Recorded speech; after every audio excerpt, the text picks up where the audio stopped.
Welcome to the Grassroots Army Podcast. This platform is for common sense people looking for up-to-date, accurate, and truthful information without the hot garbage corporate media bias. The power of one can lead to the power of many.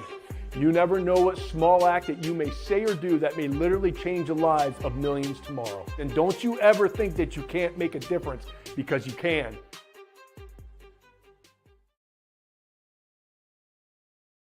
Good morning, my fellow Michiganders. Good morning, my fellow Americans. Welcome to the Grassroots Army Podcast. I am, of course, your host, Garrett Soldano, and unfortunately I had to get on today to talk about some of the hot garbage that happened yesterday with our two, as it looks like as of right now, domestic terrorist attacks. Okay, so we're going to analyze some things. We're going to talk about some theories out there, but also wanted to let you all know the person I'm going to highlight today, Sarah Adams, is actually going on Justin Barclay's show this morning. He's filling in for Glenn Beck. You can find that stream. I included the link, his link, justinbarclay.com, in the description, so you guys can all get this much needed information. If you reflect back, if you've been following, DC Drano on X or Sean Ryan's podcast, you probably already seen this episode that I'm going to show. I'm going to show a small clip because she is, for those of you who don't know who Sarah is, she is a former CIA agent. And when she went on the Sean Ryan podcast, she said that Al-Qaeda and ISIS was planning coordinated multi-city attacks in 2025. And they have over 1,000 soldiers already here in the U.S. Looks like she was right. Okay, so Justin Barclay is actually going to be interviewing her here this morning. You go to justinbarclay.com at 10:30. He's filling in for Glenn Beck, and I urge all of you to watch that interview. If not, just look up that interview with Sean Ryan. It is a very, very in-depth, detailed interview, and he has many interviews. If you go to follow him on X, you're going to see a lot of the stuff that he's been posting lately with everything that's happening and how our open borders and who's responsible for that. Democrats don't want to hear this. Homeland Security Secretary Mayorkas doesn't want to hear this, but the open border policy, and so many Democrats, well, these were American citizens. Tell me you don't know shit about terror cells without telling me you don't know shit about terror cells. What better way to infiltrate the United States than have an open border policy and allow thousands of these horrible, evil people in? And guess what? They don't have to use telephones or internet to recruit. They can just go around and have meetings and set up meetings. And it's harder to track these people. So the open borders, that is the number one reason, I believe, why we're having this problem. All right. So we have to do what? Close the gosh darn borders immediately, deport everyone. And if there are unfortunately kids that have come here by themselves, we're going to have to figure that out to do that the most humane way possible. Get them to the right people so they don't come back over. I don't know the answer to that. I'm not involved in that process, but we need common sense and logic. Okay, so I'm going to show several videos of me talking about this a couple of years ago because so many people have just short attention spans.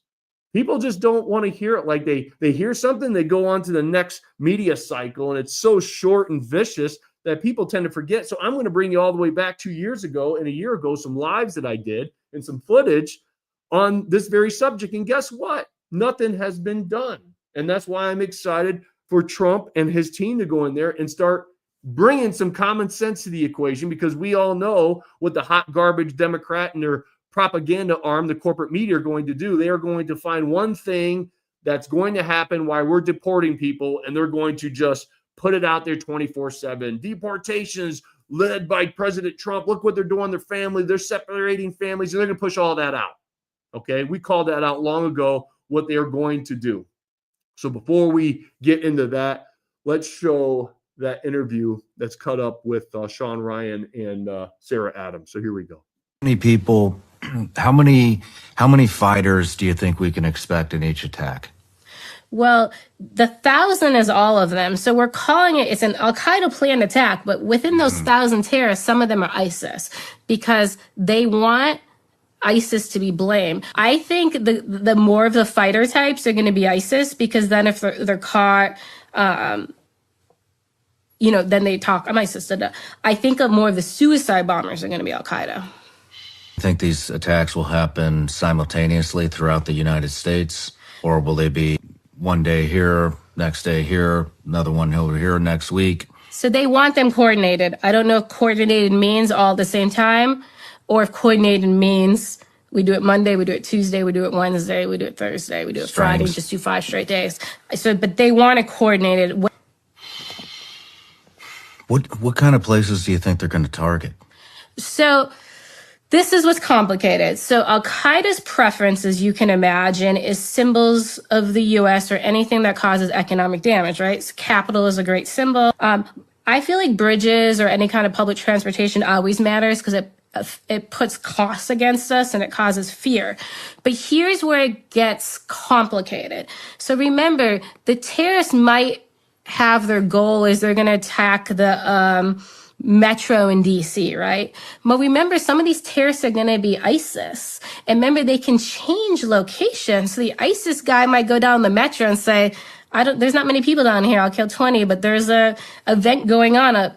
I'm going to go up there, right? And because ISIS is a little different. ISIS just wants mass casualty. In my opinion, terrorists in general, just leaving Afghanistan, a lot of them are coming up through the Darien Gap to the border. And there was a big push, right? Get in the U.S. while you can. Now, not all those Al-Qaeda's attackers, right? But they came in with fake Afghan passports. They came in with fake Syrian passports, fake Turkish passports. Those are the kind of the 3 preferences because they're easiest to get.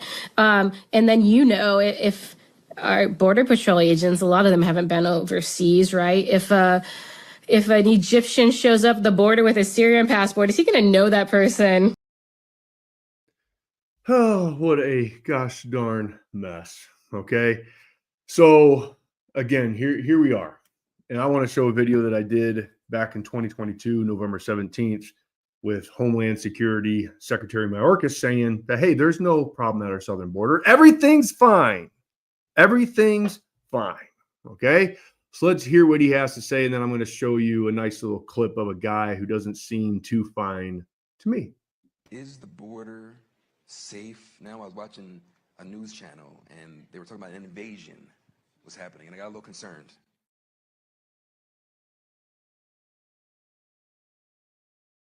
The border is secure. The border, we are working to make the border more secure. That has been a historic challenge. I have said to a number of legislators who expressed to me that we need to address the challenge at the border before they pass legislation. And I take issue with the math of holding the solution hostage until the problem is resolved. Every time this guy speaks, this is what I think of.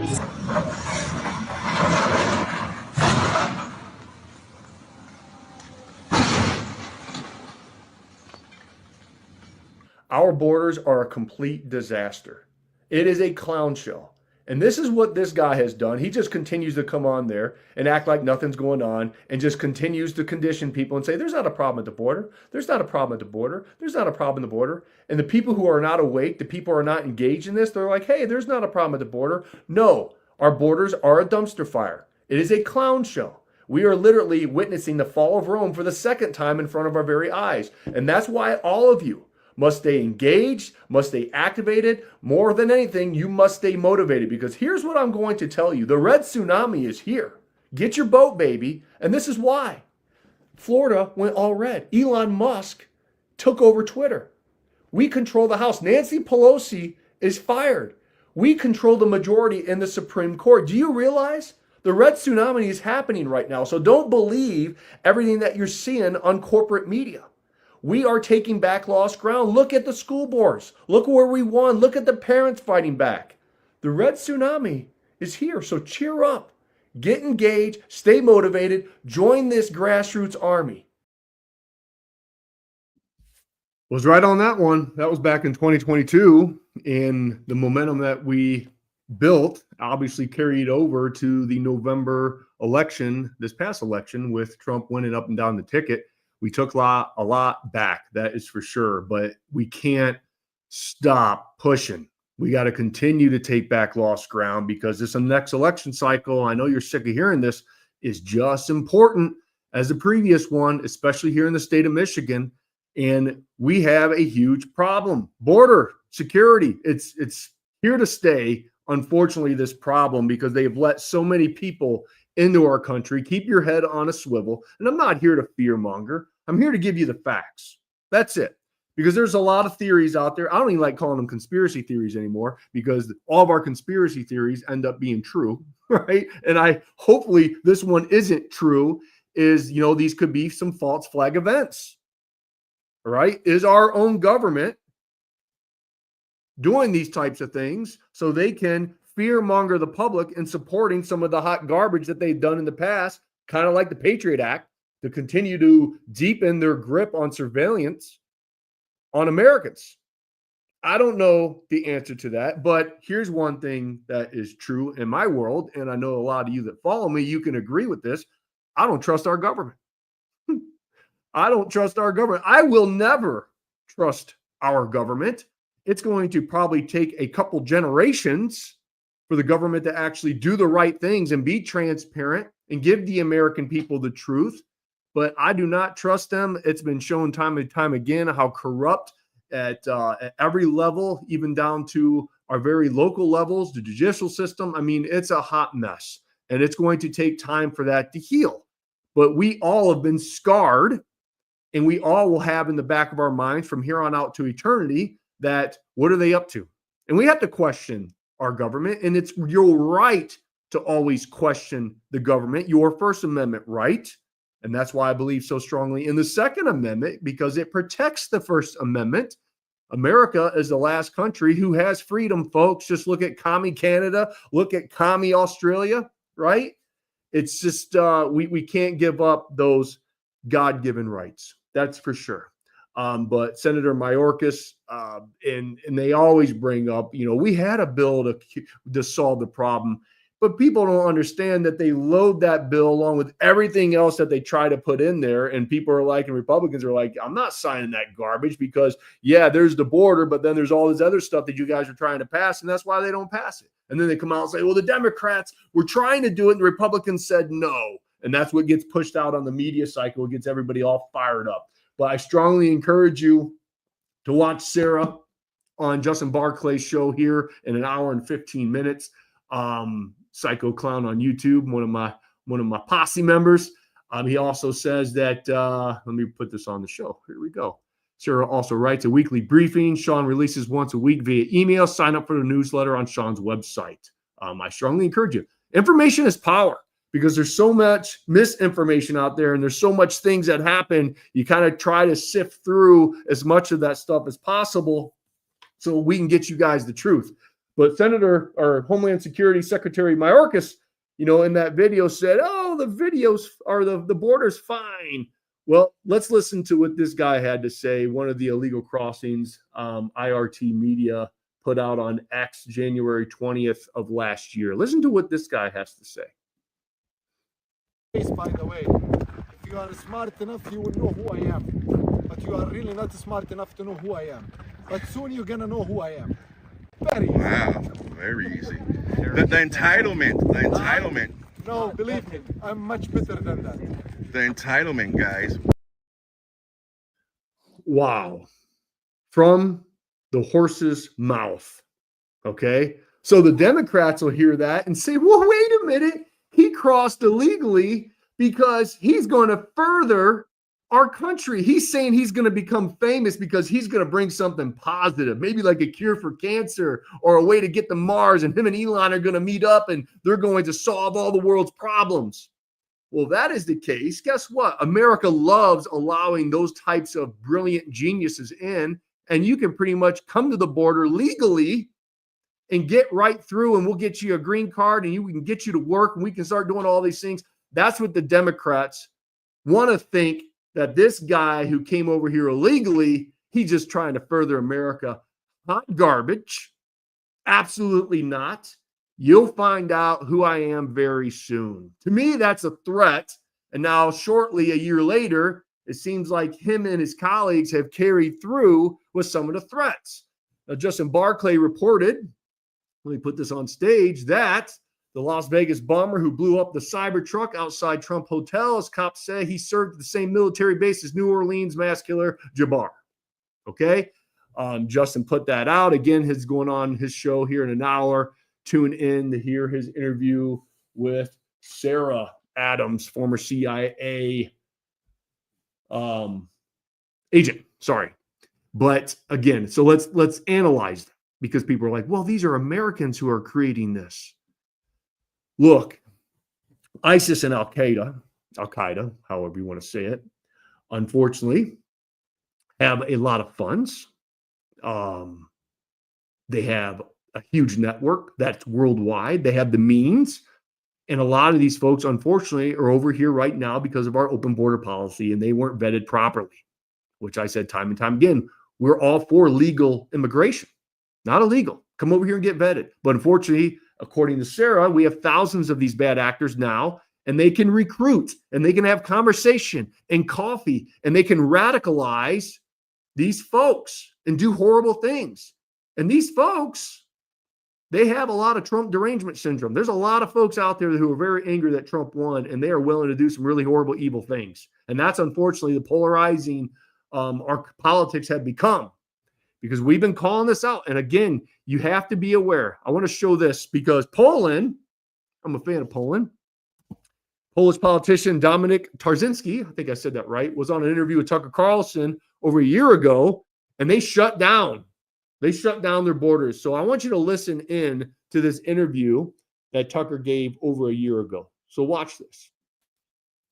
I will continue to do everything in my power to highlight what's going on at our border, the invasion at our border, even though YouTube kicked our Grassroots Army channel off 2 days ago for me doing just that.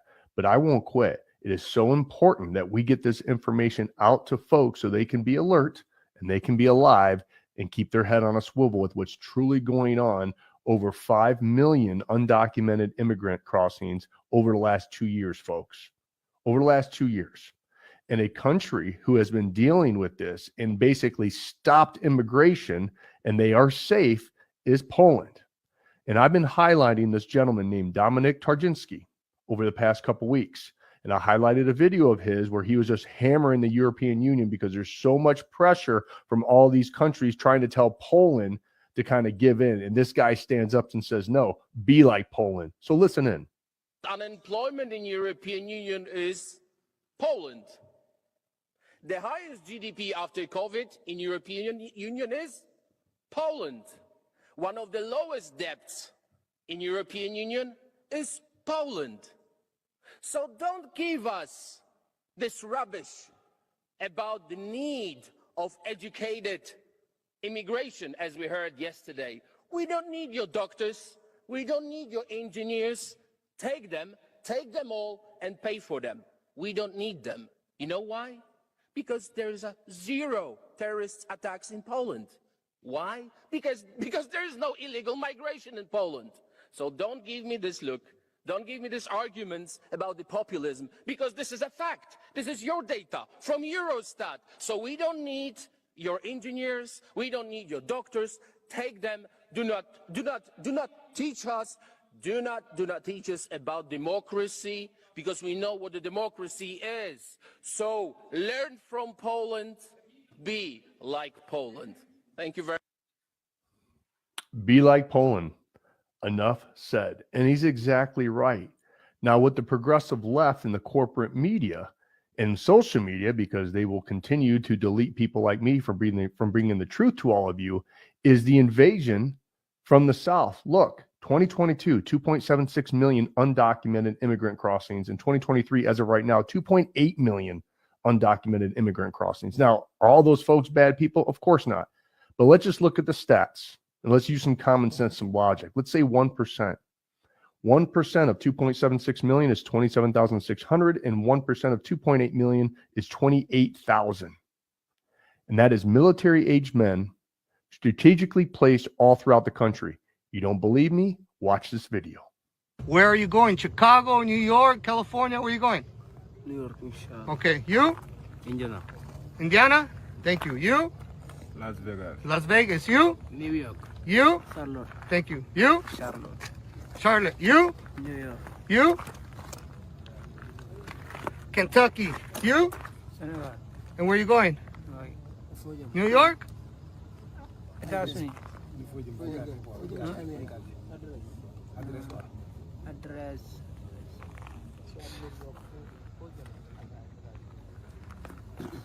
You? New York. You? Chicago. You? New York. You? New York. You? You? Cincinnati. You? New York. You? New York. You? You? Pennsylvania. You? Minnesota. You? Minnesota. You? New York. You? California. You? New York. You? New York. You? Memphis. You? New York. You? New York. You? New York. You? New York. You? New York. You? New York. You? New York. You? New York. You? New York. You? Where you go? You get the point. Again, that's what's concerning. So Tucker Carlson had a great interview with Dominik Tarczynski last night, and I'm going to highlight that here right now. And he has a great hashtag, Be Like Poland. And after listening to this gentleman over the last couple of weeks, I 100% agree with him. Just to restate, this is not organic. It's not an accident. It's not a natural disaster. Our country is being invaded because our political class welcomed, invited, and then abetted the invasion. Democrats are power-drunk nihilists. The Republicans elected to hold them in check are unfortunately dishonest cowards. It does not need to be this way. Dominik Tarczynski is a member of the European Parliament. He's from Poland, and he is unapologetically working to protect his country from radical demographic change, which nobody welcomes in any country on planet Earth. We thought it'd be interesting to talk to him now, and we're grateful that he's joining us. Dominik, thanks so much for coming on. Thank you very much for having me. So I want to just frame this for people who haven't been following it with a conversation that you had with a kind of bewildered interviewer. I believe this is Channel 4 in Great Britain. Here's how it unfolded. How many refugees has Poland taken? 0. And you're proud of that? If you are asking me, if you are asking me about Muslims illegal immigration, none. Not even one will come to Poland. Not even one if it's illegal. We took over 2 million Ukrainians who are working, who are peaceful in Poland. We will not receive even one Muslim because this is what we promised. But I asked not about illegal failed. immigrants. I asked about refugees. And Jean-Claude Juncker, the Commission President, says that you're racist. You sound proud of the fact that you haven't taken any refugees. Of course, because this is what our people are expecting from our government. That's number one. This is why our government was elected. But this is why Poland is so safe. This is the reason why we had not even one terrorist attack. Look at the streets in Poland. And we can be called populists, nationalists, racists. I don't care. I care about my family and about my country. That is so unbelievable. That woman, I don't know what the word for repulsive in Polish is, but she qualifies. Anyway, I just want to say I think it's the greatest exchange I've seen in a long time. She was surprised by the honest words. She was so surprised. So tell us about your thinking on this question. You don't seem embarrassed at all. God bless you. But why are you not embarrassed? Why are you not like everybody else in Europe? Because I'm proud. Because I love Poland, because I love my mother, my sister, my daughters, our daughters as a families, because we care about them, because we are not afraid to say no. Most of the spineless politicians, leftist politicians in here, in European Parliament, in Brussels, they are afraid. They want to be the part of this leftist way of thinking, flat, I would say. And Poland is completely different. I must say Poland is, I would say, the last stronghold of normality, Christianity, family values in Europe. Obviously, Hungary are doing good as well, but by the size, we are the ones who are very much attacked at the moment. So we are not afraid. We believe in Poland. We are skyrocketing. When you see the data from here, from Eurostat. Eurostat is an official body in European Parliament in here. By the Eurostat, Poland is the safest country in Europe. And the question is why? Never changed since we took power. Since 2015, there is a very, very simple policy: zero illegal migration, which means zero terrorist attacks. Poland is the only country in Europe without terror attack. We don't have stabbings, we don't have rapes in parks, we don't have all this rubbish in Poland. Why? Because we are very, very strict on migration. As a lawyer, I was listening to your conversation. As a lawyer, I'm doing my PhD on international law and human rights. I must confirm they are not refugees. They are illegal migrants committing crime. They are criminals. They should be sent back, punished, and then sent back from wherever they came from. So people are afraid to say obvious facts, and we are not afraid. That's why we are so successful. Again, Eurostat, the lowest unemployment, the highest GDP growth. We are just booming. And the most important, one of the lowest debts in Poland, public debts. But the most important thing is zero illegal migration equals zero terror attacks. Oh, that easy, right? But unfortunately, we weren't allowed to do that, and has brought evil to our back doors. Doesn't matter where you're at in America. You don't have to live in New Orleans or New York. They have basically infiltrated every single area of the United States. Okay. And I want to point out our nanny governor, who has been interestingly quiet on this. We have tens of thousands of illegals here in the state of Michigan. We have cities that are threatened, sanctuary cities, that they want to continue to protect these illegals, protect these terrorists who are amongst us, right? That's why it's so important to stay ahead of this narrative, because you can already see with the Democrats and their propaganda arm, their evil, corrupt corporate media, they're waiting for something to happen as they start these mass deportations. And then they're going to plaster it 24/7 on the media. Some narrative, right? They're going to do everything that they can to stop what President Trump and his team are trying to do. And folks, like I've said time and time again, don't think just because President Trump, and I said this over years ago, don't think just because President Trump won that everything's going to be hunky and dory. Just like I said in the past, and I'm going to tell you again and again, this is a decade, at least 2 decades of work by we the people to continue to get good elected folks in the office who's going to represent we the people. That's what it's going to take. It's just not going to be 4 years and we're done. And especially in the state of Michigan, we are a stone throw away from being like California. We truly are. And that's why I will activate all of you over the next 2 years who want to be involved, who want to be a part of the solution, want to be a part of this grassroots army as we get good people, support good people, and get them elected. We have to take back everything here in the state of Michigan. The governor, the attorney general, the secretary of state. We have the House. We need the Senate. Okay? We have stopped the insanity by taking back a little bit here in the state of Michigan. They don't have the trifecta anymore. However, we need to continue to take ground, and we have to make sure that President Trump continues to hold the House and the Senate for him to continue to get his stuff and policy and to stop the insanity. I mean, this, unfortunately, you just can't pick your ball up and go home. That's what I'm trying to get to all of you. I know you're tired. Me too. I was just having a conversation with one of my supporters yesterday, and they were talking about the future, and I said, hey, look, I made a vow 5 years ago now. 5 years we've been fighting nonstop, that I wasn't going to quit until we restore the checks and balances of our beloved state. That's why I ran for governor a couple years ago. Came up short, obviously. That's why my butt was on fire trying to get everyone elected here in the state of Michigan. And we were very successful, except for a couple seats. And that's why I will continue to go around and motivate and inspire Michigan and America's greatest asset. And that's all of you, we the people, to continue to be involved so we can take back everything here in the state of Michigan.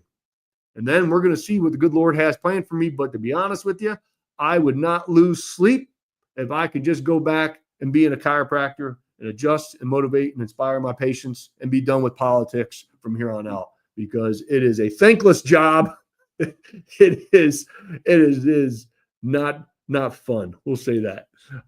It's why you see a lot more gray in this thing, right? But I am very serious when I make a vow, and I made a vow to all of you that I wouldn't quit, and I'm hoping to fulfill that vow here in the next election cycle here in the state of Michigan as we went up and down the ticket and we get the right leadership involved. And that's why, again, we need the right people.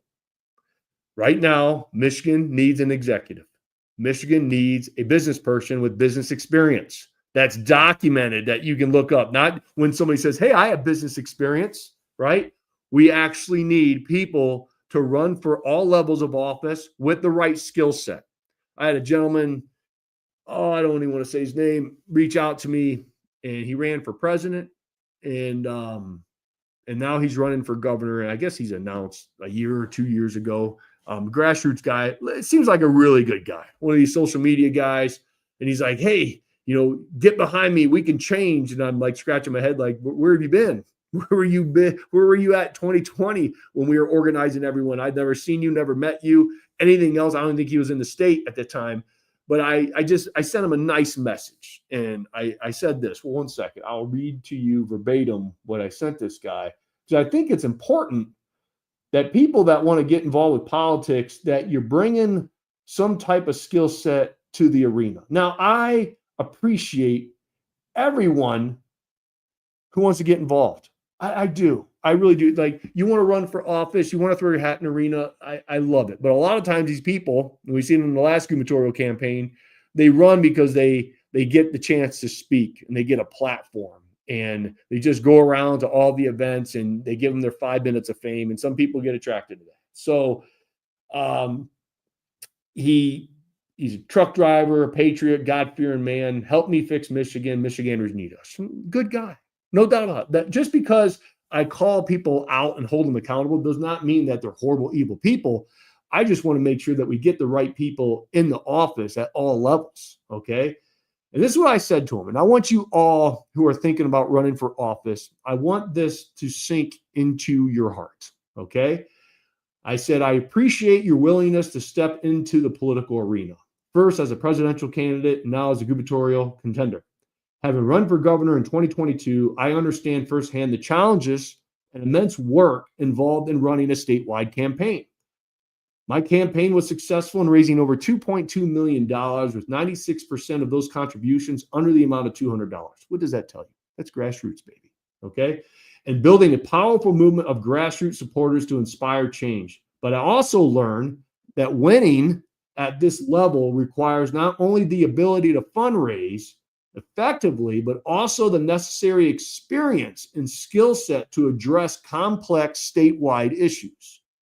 I took a moment to look into your background, and I would strongly encourage you to start at the local level, whether on a city council, commission, or a state representative. Gaining experience in these roles will help you develop the knowledge, the relationships, and practical skills needed to serve effectively and build momentum for future opportunities. Statewide office requires preparation, and success begins with laying a strong foundation. Focus on gaining experience and building a support network and building relationships, and you'll be better positioned to make a meaningful impact when the time is right. I ended that statement as, I appreciate your willingness to get involved. And he responded back. He says, thank you for the advice and for taking the time to respond. After talking to thousands of people in Michigan, the census is that they no longer want experienced politicians sitting in Lansing. That's true. They are tired of the misinformation, the corruption, the taxation without representation, the struggles that they are put on them by experienced politicians. That's also true. The people want someone that can relate to them, that knows what it takes to work hard, and someone that will be transparent, upfront, and honest. That is also true. And he says, I bring that to the people. Okay. Remember the movie Rudy, he said. I am the underdog and not to be taken lightly. I'm a true voice of the people and will not fall to the greed and the money of politics.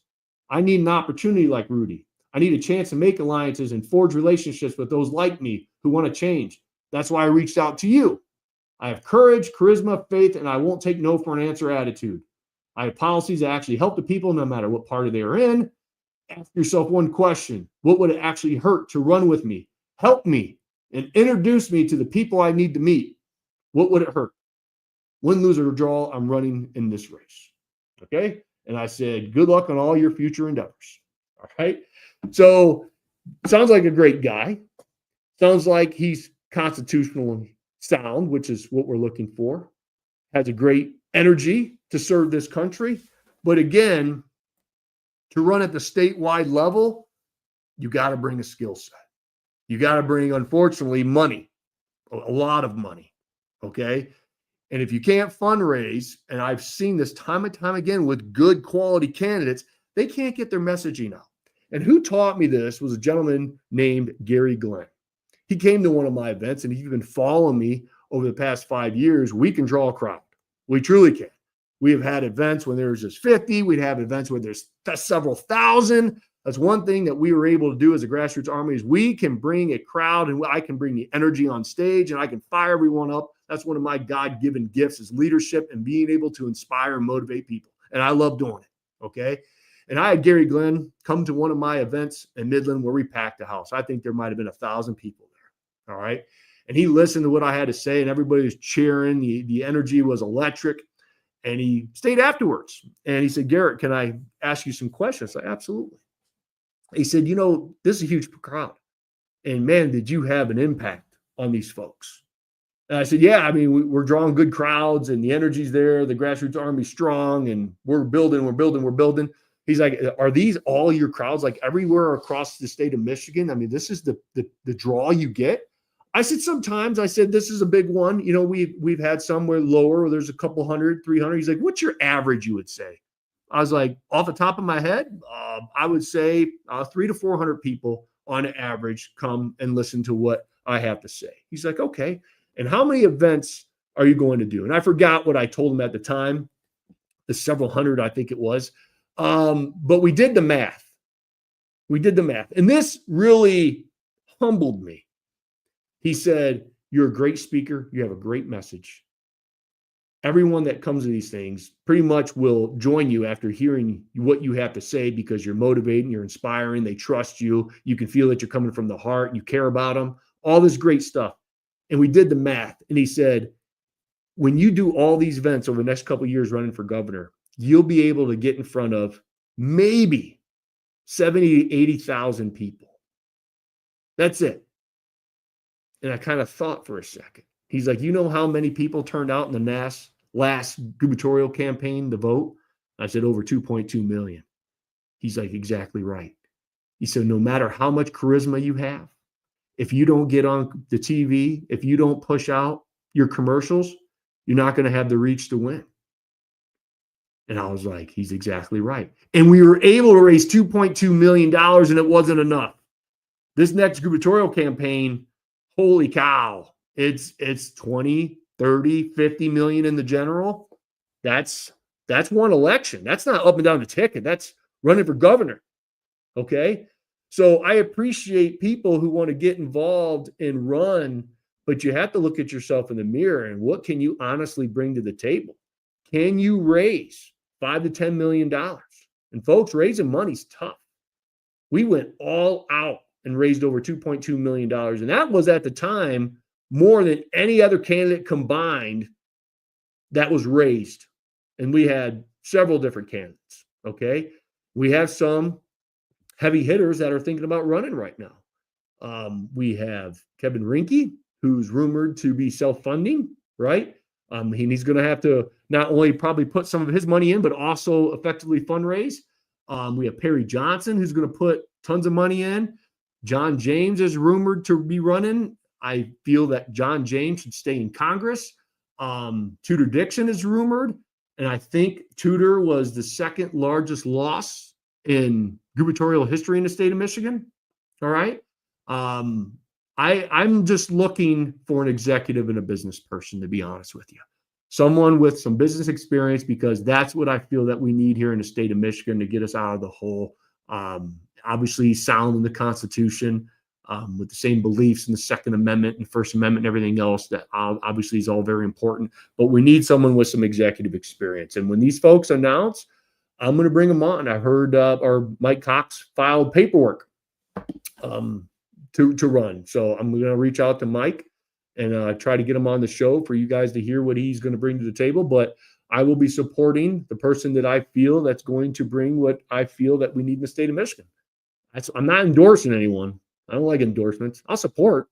And that's why I feel just because Garrett's supporting someone doesn't mean that you just, okay, I want to support him. Do your research. Find the candidate that you want. But after the primary, one thing is for sure, we all have to get on board, whether you totally agree with that person 100% or not, and get behind them. So we have to win up and down the ticket. Okay. And that's why I will continue to do everything that I can to bring you up-to-date, accurate, truthful information. But Homeland Security Secretary Mayorkas, you are still hot garbage. Again, in 45 minutes, Justin Barclay at justinbarclay.com. The link will be for you to watch his interview with Sarah Adams as he fills in with our Ford Glenn Beck to really get the information from the horse's mouth and the videos that I've shown. And so, again, I stand by what I said several years ago. Close the border, deport all the illegal immigrants, have them come over here legally the right way. And there's going to be mess. It's not going to be cut and dry. The logistics are this. It's going to be a nightmare. That's why it's going to be interesting how that all plays out. But be prepared for the Democrats and the propaganda arm of their party, the corporate media, push out a narrative when something happens, and they're going to get it on video because they stay really quiet when these kind of homegrown terrorists and then illegal immigrants that are raping and murdering and drunk driving and running over everyone in all these cities. It's happening here in Michigan and throughout the country. They don't say much. They stay very quiet. It's just, it's very frustrating. That is for sure. Keep your head on a swivel. Love your family. Love your children. Talk to them about these situations. Don't scare them, right? But and unfortunately, in today's climate, you have to have conversations with your kids and your loved ones and let them know and having escape routes and being aware and just don't be on the phone the whole time, right? You see it so many times, people walking down the street on the phone, oblivious of what's going on. You go to the gas station, people on their phone, watching their phone, oblivious of what's going on. You have to keep your head on a swivel. My drill sergeant in the police academy, stay alert, stay alive. And that's why I'm urging all of you to do just that and your families. I care about every single one of you very, very deeply. And I want nothing but the best of all of you who have supported me, who have been around, whose butt's been on fire like mine, trying to do what's right here in the state of Michigan and throughout our country. So rock and roll. It's going to take a few decades, but we'll get her done. All right. God bless you. God bless the state of Michigan. Of course, and always, God bless these United States. 45 minutes, justinbarclay.com. Watch the interview. Educate, empower yourself. Talk to you soon. Bye-bye.